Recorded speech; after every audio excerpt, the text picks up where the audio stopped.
Alright, good morning. Just wanted to come over here to this vent here that I came up on. The dryer is on. There is absolutely no airflow coming out of it. It's clogged so bad that there is no air. So I'm going to get this cleaned out and I'll give you a look at what it should be like when it's all done and the air is flowing.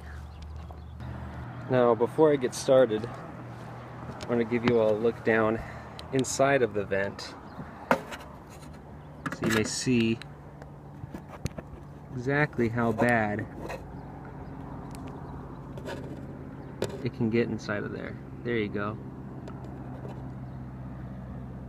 See that? All that lint in there.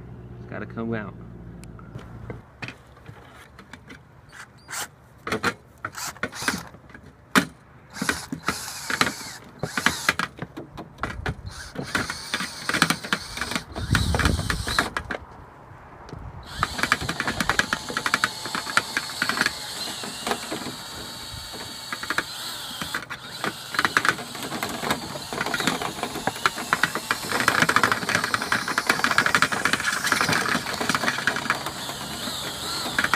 Alright, now that we've cleaned out the vent, here you can see all the lint that came out of it. Let's take a look inside.